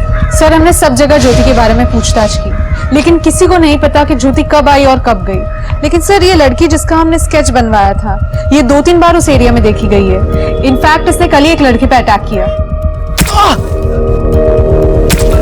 जिस लड़के पे अटैक हुआ उसने पुलिस कंप्लेंट नहीं की? सर इस बारे में मैंने विक्की से बात की थी। सर मैं ड्रिंक करके घर जा रहा था मेरे दोस्त के साथ। मॉम को पता चल जाता तो वो ऐसे ही हमें मार डालती। और सर वैसे भी वो ज़्यादा चोट नहीं आई है, थोड़ा ही लगा है, इसलिए मैंने किसी को कुछ कहा भी नहीं। ये लड़की ऐसे रैंडम लोगों पे अटैक क्यों कर रही है? पहले शेट्टी पे किया और अब इस लड़के पे। सर शायद इस लड़की ने ज्योति को स्टैप किया हो। लेकिन इस लड़की का ज्योति के साथ कोई कनेक्शन नहीं है। कनेक्शन तो बाकियों के साथ भी नहीं है। सर एक पॉसिबिलिटी ये हो सकती है कि ज्योति जो गहने और पैसे चुरा के घर से लाई थी, उसके बारे में इस लड़की को पता चल गया और ये सब चुराने के चक्कर में इस लड़की ने ज्योति का मर्डर कर दिया। शिल्पी, जहां तक मैं इस लड़की को समझ रहा हूँ, ज्योति को मारना, उसकी बॉडी को डंप करना, इतना सारा प्लानिंग वो नहीं करेगी। ये किसी और का काम है। यहाँ आसपास पता करो चोरी के गहने किसी ने बेचे हैं क्या, और ज्योति के बाप ने जो लिस्ट दी थी उससे मैच करके देखो। तुम दोनों आज ही जलगांव के लिए निकलो। ठीक है सर। सर वो लड़की ने और एक बंदे पे अटैक किया है। तुम दोनों निकलो, मैं ये देखता हूँ। सर पुलिस के सामने 2 बहुत ही अजीब कहानियां थी। ज्योति की मौत हो गई थी, पर उसकी तरफ से कोई भी पुलिस से उसका केस सॉल्व करने की गुहार नहीं लगा रहा था। वहीं दूसरी ओर एक लड़की दिन दहाड़े लोगों पर चाकू से हमला कर रही थी, पर कोई भी विक्टिम उस लड़की के खिलाफ पुलिस पे कंप्लेंट नहीं कर रहा था। पुलिस के लिए ये दोनों बातें ही बड़ी अजीब थी। इसीलिए पुलिस के लिए किसी से सच उगलवाना बहुत मुश्किल हो रहा था। क्या बात है चिकने? तेरे शक्ल पे 12 क्यों बजे? भाई वो ज्योति दीदी का मर्डर हो गया। क्या? नवीन जी, आपको जो भी पता है बता दीजिए। वो लड़की आपको जानती है? नहीं सर, वो तो रास्ते पे वो जो लोग रहते हैं ना वैसे दिख रही थी। उसने तो मेरा वॉलेट चुराने की भी कोशिश की थी। चोरी? हाँ। पहले तो किसी विक्टिम ने ये नहीं बोला। पहले विक्टिम? आपसे पहले भी उसने 2 लोगों पे अटैक किया है इसी तरह।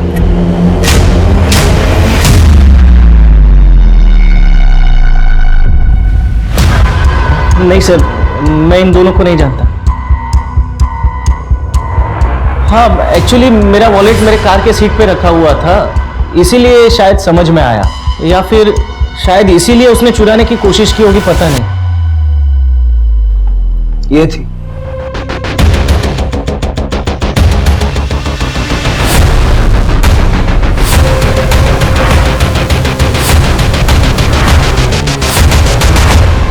ये देखिए शिल्पी जी, 13 तारीख को ज्योति अपने घर के एरिया से निकली थी। ये ज्योति के घर के पास का सीसीटीवी फुटेज है? नहीं सर, लेकिन ज्योति के घर से बस स्टैंड जाने के लिए बस यही एक रास्ता है। ये उसी की सिग्नल की फुटेज है। और यहाँ देखिए, उसने यहाँ से ऑटो पकड़ी थी। मैंने ऑटो वाले से पूछा, लेकिन उसने कहा वो बस स्टैंड जाने के पहले मार्केट में उतरी थी। तो मार्केट का फुटेज दिखाइए। वहाँ कोई सीसीटीवी कवरेज नहीं है, लेकिन करीबन 3 घंटे के बाद ये ज्योति बस स्टैंड पे दिखाई दी। मुझे 16 तारीख से 24 तारीख तक का इस एरिया का पूरा सीसीटीवी फुटेज चाहिए, और ये ज्योति के घर वालों की डिटेल्स पे। जी सर। तृप्ति, तुम पता करो ये ज्योति आखिर कौन सी बस में चढ़ी है। यहाँ से सारी बसें नासिक की तरफ जाती हैं। एक काम करो, नासिक के बस ड्राइवर से बात करो और नासिक का सीसीटीवी फुटेज भी चेक करना। सर, अरे किधर गया अपना किटी गैंग? किटी, ए बच्चा लोग,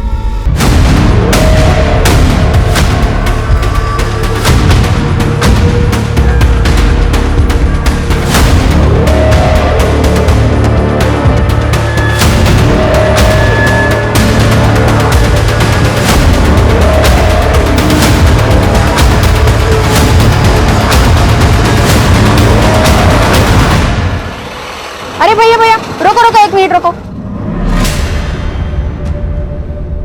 बेटा क्या हुआ, चोट लग गई? दिखाओ। बेटा मैं नर्स हूँ, हॉस्पिटल में काम करती हूँ, मेरे साथ आओगी? मैं तुम्हें यहाँ दवाई लगा दूंगी। हाँ, और भूख लगी है बेटा तुम्हें? 19 तारीख को मुंबई जाने के लिए ट्रेन टिकट्स आपने बुक किए थे? हाँ खरीदे, पर मैं गया नहीं। क्यों? मुझे पता था उसे मुंबई जाना है, क्योंकि 1-2 बार मैंने फोन पे बात करते हुए उसे सुना था। यार मेरी ना बस नौकरी लग जाए मुंबई में, मजा ही आ जाएगा। और वहां पर तो इतनी वर्किंग वुमेन हॉस्टल्स है, मैं वहां रह लूंगी। घर में तो ऐसा लगता है कि किसी को मेरी जरूरत ही नहीं है, मुझे बस यहाँ से निकलना है जल्द। जी जी जी पापा। चाय बना। देखिए साहब, वो जाए या रहे इसकी मुझे कोई परवाह नहीं, लेकिन वो मेरे गहने और पैसे लेकर गई है। अभी तो मुझे बहुत गुस्सा आया, मन कर रहा था जान से मार दूं, लेकिन फिर मैंने अपने बच्चे मनोज के बारे में सोचा। अगर मैं जेल चला गया तो ये अनाथ हो जाएगा। साहब, इस बच्चे में जान है मेरी। जसवंत जी, आपकी इस जान ने पैसे और गहने चुराए, ज्योति ने नहीं। यकीन नहीं होता ना, ये गहने आपकी बीवी के हैं ना? हाँ, ये उसी के। एक एक करके सारे गहने बेच रहा है ये। हमने इसके मोबाइल की हिस्ट्री चेक की, ऑनलाइन शॉपिंग करता है, महंगे परफ्यूम, नए नए वीडियो गेम्स, वो भी कैश ऑन डिलीवरी अपनी गर्लफ्रेंड के लिए। पूछिए अपनी जान से। पापा ये झूठ बोल रहे हैं। मनोज, झूठ हम नहीं तुम बोल रहे हो। मीनू ने हमें सब कुछ बता दिया है। कमरा कौन सा है तेरा? आगे राइट।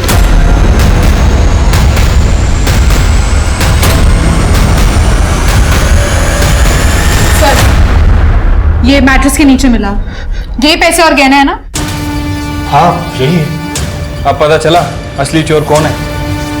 मनोज, क्या कहानी है, सच सच बता दे, वरना वो जब दीदी भाग रही थी तो मैंने उन्हें भागते हुए देख लिया। और तब मैंने सोचा कि अगर मैं पैसे और गहने चुरा लूंगा तो सारा नाम उनका आ जाएगा, इसलिए मैंने पैसे और गहने अपने पास ही रख लिए। Jain sir. Jain sir. Sir ये ज्योति का भाई और बाप ये दोनों ज्योति को पसंद नहीं करते हैं सर। मुझे लगता है कि इन दोनों के पास ज्योति के मर्डर करने का मोटिव है। और सर प्रॉब्लम यह है कि दोनों की एलिबाई काफी स्ट्रांग है। ये मनोज हमेशा की तरह स्कूल में था और जसवंत अपने काम पे। मतलब जो कुछ भी हुआ वो नासिक और मुंबई के बीच में हुआ। नासिक के बस स्टॉप का फुटेज नहीं सर, आज शाम तक मिल जाएगा। सर एक मिनट सर, ज्योति की पीएम रिपोर्ट आ गई है। सर रिपोर्ट के हिसाब से ज्योति का मर्डर 21 तारीख को रात में 9:30 से 11:30 के बीच में हुआ है। और सर मर्डर वेपन कोई लंबा चाकू है। सर ज्योति के साथ रेप भी किया गया है, सेक्सुअल असॉल्ट। बट बॉडी पे कोई सीमेन नहीं मिला सर। सर एक और बात, ज्योति की बॉडी में बहुत हैवी मात्रा में ड्रग्स भी पाए गए। ठीक है, फर्दर टेस्ट के लिए बोलो और तुम लोग मुंबई आ जाओ। ज्योति का मर्डर मुंबई में हुआ है और सबूत भी यही मिलेगा। ठीक है सर। जैन सर। सर वो लड़की ने और एक औरत के ऊपर अटैक किया है। जो भी हुआ ना ऑल बिकॉज ऑफ यू। मुझे क्या पता उस लड़के का दिमाग इतना खराब होगा। पुलिस आ गई। क्या? Vicky go get lost. You take care.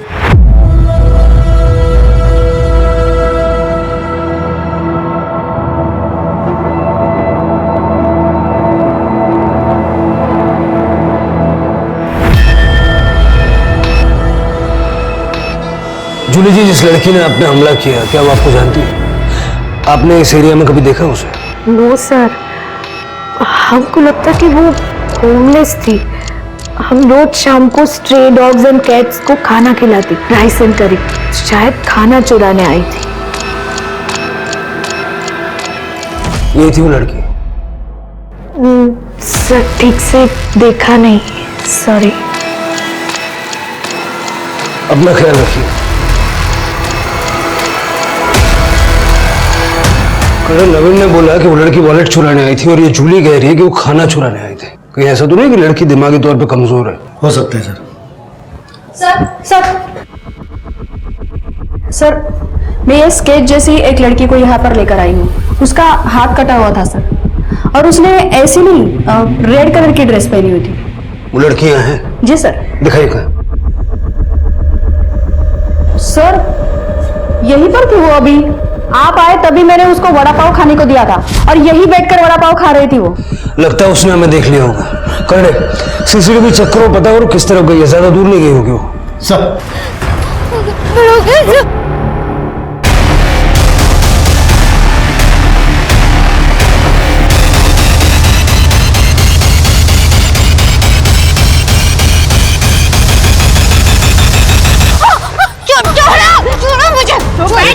मैं मार दूंगी।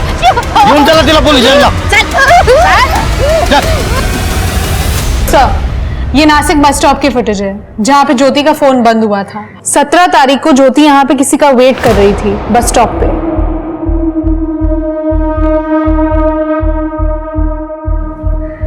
ये लड़की का फेस जूम करो। नवीन सर आप जानते हैं इसे? जो लड़की सबको स्टैप कर रही है ये इसको भी। ये नवीन तो शादीशुदा है। सर यही वो लड़की है सबके ऊपर हमला कर रही थी। मैं सबको मार दूंगी, कोई नहीं बचेगा, देखना फिर। ठीक है, सबको मार देंगे हम लोग। ठीक है, पहले बैठ जाओ। उसके पहले कुछ खाने का पीने का। क्या खाने का है? वड़ा पाव। वड़ा पाव और इडली भी। और इडली भी। सर अभी जब तक खाना आता है थोड़ा बातचीत कर ले क्या हम लोग? हाँ, क्या नाम है तुम्हारा? विधि। विधि।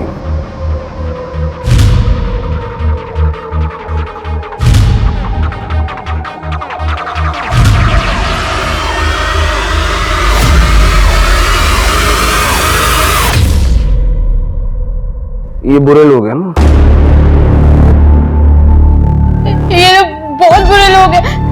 मैं सबको मार दूंगी, सबको मार दूंगी। मैं किसी को नहीं छोड़ूंगी, मैं सबको मार दूंगी। क्या किया इन्होंने? दूसरे गांव में मेरी आई मर गई। आई ये लो पानी। आई आई आई आई आई आई।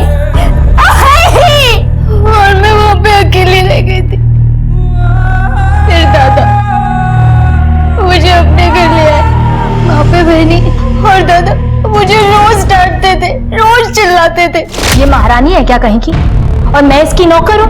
मुझे ये मेरे घर में चाहिए ही नहीं। सुना तुमने? फिर बहनी ने एक बार दादा को बोला कि मुझे घर से निकाल दे क्योंकि घर छोटा है। फिर दादा ने मुझे बेच दिया। कहाँ? इसके यहाँ। फिर दादा ने मुझे बेच दिया। कहाँ? इसके यहाँ। दादा प्लीज दादा, मेरे को नहीं रहना है यहाँ पे दादा। और ये मुझे यहाँ पे सुई लगाती थी, मुझे बहुत दर्द होता था।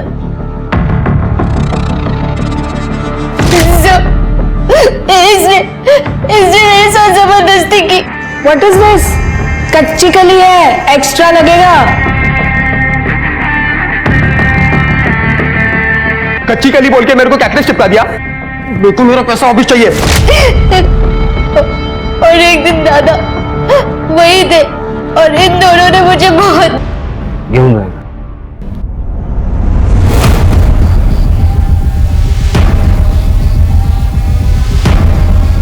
हम इसे क्रिमिनल समझ रहे थे, लेकिन इस बेचारी के साथ इतना बुरा किया इन लोगों ने। शिरगे इन सबको उठाओ, त्रुटि विधि का मेडिकल करवाओ और उसका अच्छे से इलाज करवाओ।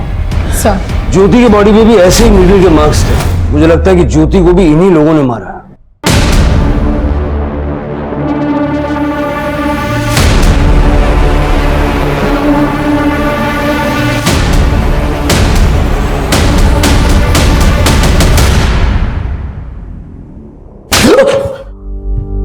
ये क्या तरीका हुआ सर?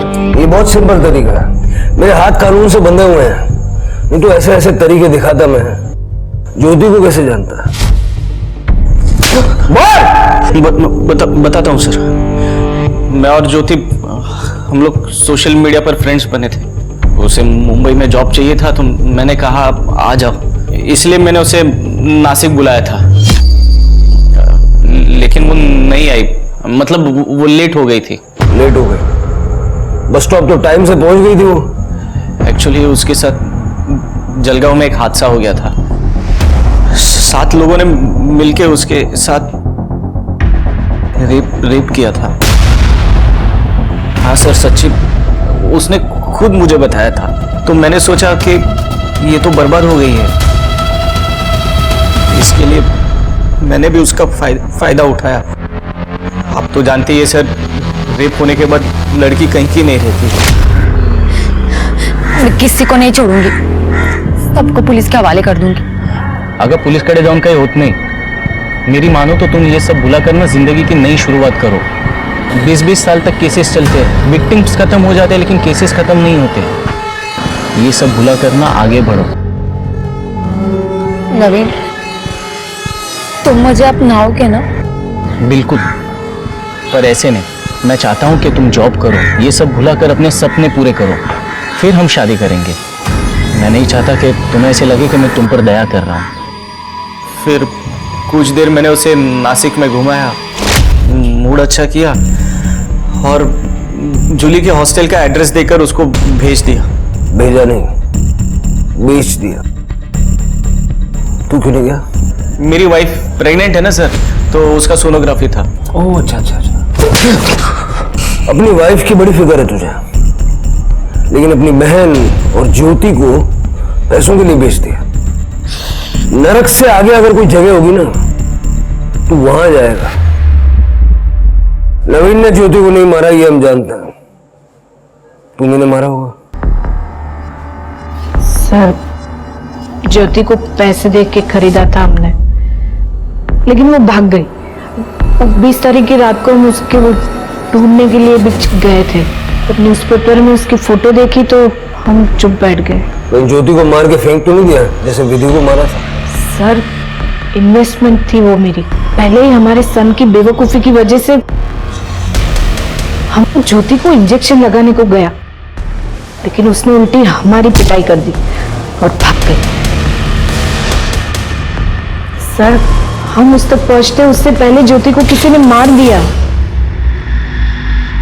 जलगांव में 7 लोगों ने ज्योति का रेप किया। हो सकता है कि उनमें से किसी ने ज्योति को मारा हो। शिर्के, जलगांव का सीसीटीवी फुटेज फिर से एक बार चेक करो। हो सकता है हमने कुछ मिस कर दिया।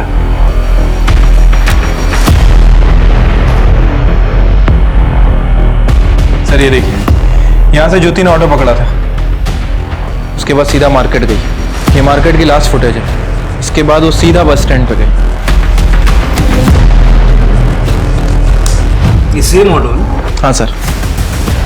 3 घंटे तक ज्योति के साथ ही था। शिर्के, इस ऑटो वाले का नंबर ट्रैक करके पता करो इसने ज्योति को पिकअप किया, उसके बाद ये कहाँ गया। ठीक है सर। सर मैंने कुछ नहीं किया है, और आपकी ये क्या गुंडागर्दी है? अरे शाणे, गुंडागर्दी देखनी है ना? दिखाता हूँ थोड़ी देर में। जिस दिन ज्योति उसके घर से गायब हुई तो उसके आसपास ही था, और तू भी और भी थे। लेके आ रहे हैं। बस स्टॉप का सीसीटीवी फुटेज चेक किया हमने। ये देख, ये तू ही है ना अपनी बाइक से ऑटो का पीछा कर रहा है? बिलाल, इधर आ। तेरी ऑटो में ज्योति बैठी थी, तू उसको बस स्टॉप पे लेके गया, वहां से लॉज पे लेके गया। हाँ? तेरी ऑटो को 4 लोग 2 बाइक पे फॉलो कर रहे थे ना? तुम सबकी लोकेशन मिली है उधर, समझे? जिस लॉज में तुम लोग ज्योति को लेके गए ना, उसके क्लर्क ने सब कर दिया। आना नहीं चला।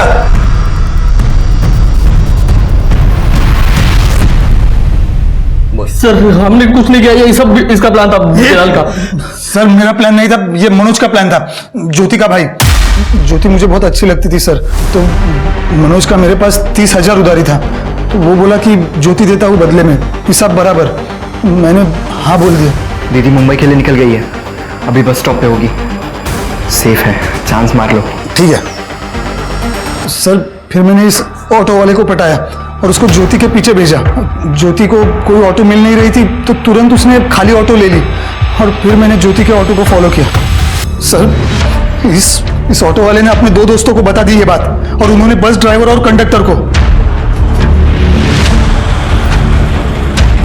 अरे ज्योति, तुम? बिलाल, सब ठीक है? अब मेरी बाइक खराब हो गई है, थोड़ा मुझे आगे तक छोड़ दोगी प्लीज?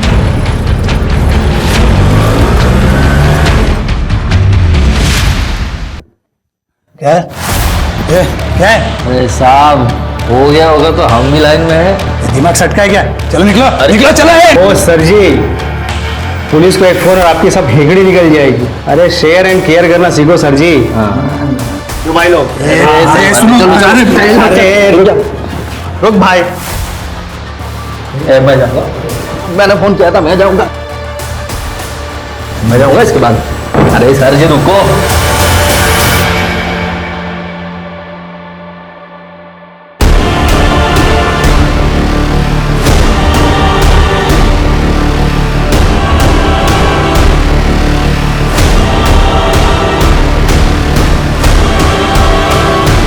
सर मैं सचमुच ये नहीं चाहता था, लेकिन मेरे पास कोई ऑप्शन नहीं था।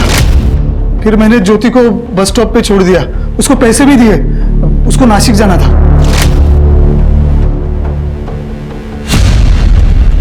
इनकी चार्जशीट बनाइए, और चार्जशीट बनाने से पहले इनको तहस नहस कर डालिए। Yes sir.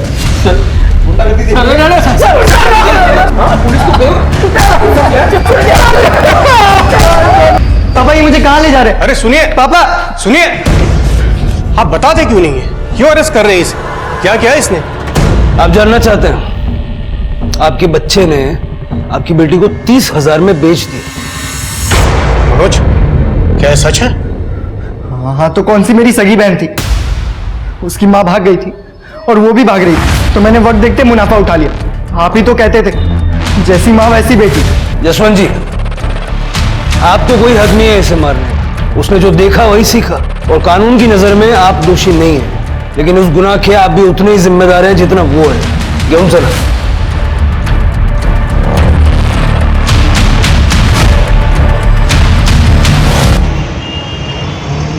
Sir, forensic report आ गई है। चाकू पर जो खाने की चीज लगी थी वो करौंदे का अचार है।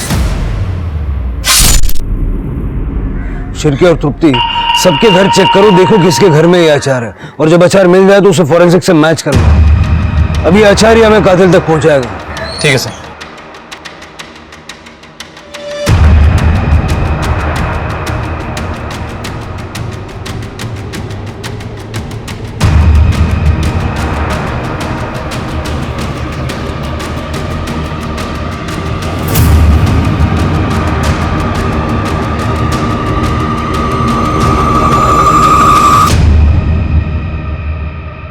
कहते हैं इंसान अपनी आदतों की वजह से सफल भी होता है और मारा भी जाता है।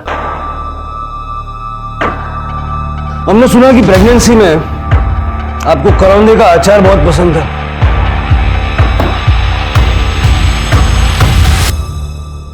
हमने ये अचार मैच करवा के देखा,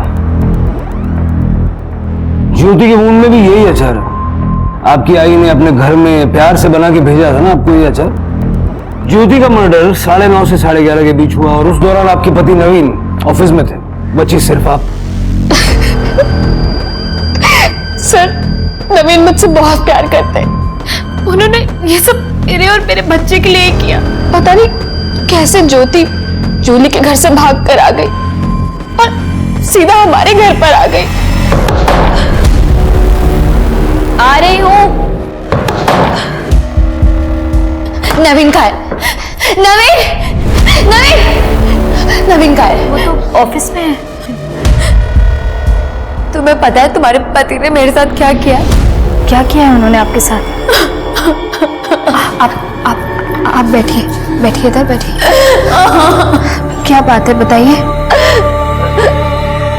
प्यार का नाटक करके मुझे बेच दिया। क्या? लेकिन मैं उसे छोड़ूंगी नहीं। उसने मुझे पुलिस के पास जाने से मना किया था ना, पर अब नहीं। अब उसे कोई नहीं बचा सकता। कह दे रहा उससे।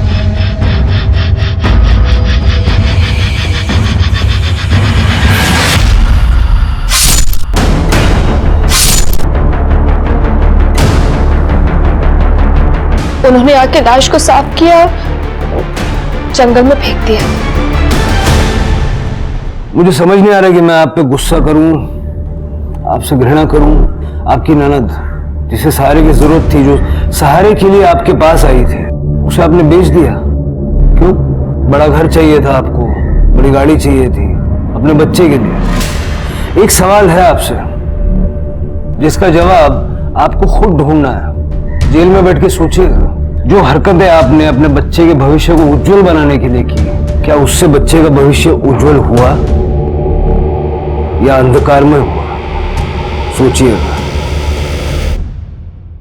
विधि और ज्योति की कहानियां और उनके अंजाम बहुत अलग थे, पर फिर भी दोनों में एक समानता थी।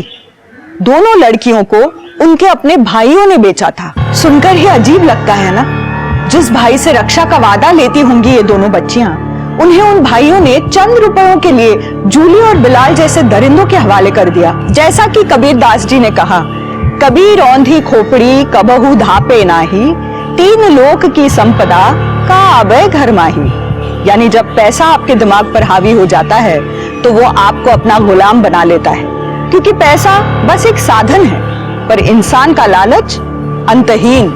इसी के साथ अब मैं रेणुका शाहणे आपसे विदा लेती हूँ।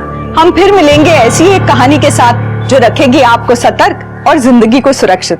तब तक अपना और अपने परिवार का ख्याल रखिए और देखते रहिए क्राइम पेट्रोल सतर्क। जय हिंद। इस तरह के और भी एपिसोड देखने के लिए हमारे चैनल को सब्सक्राइब करें और बेल आइकन दबाना ना भूलें।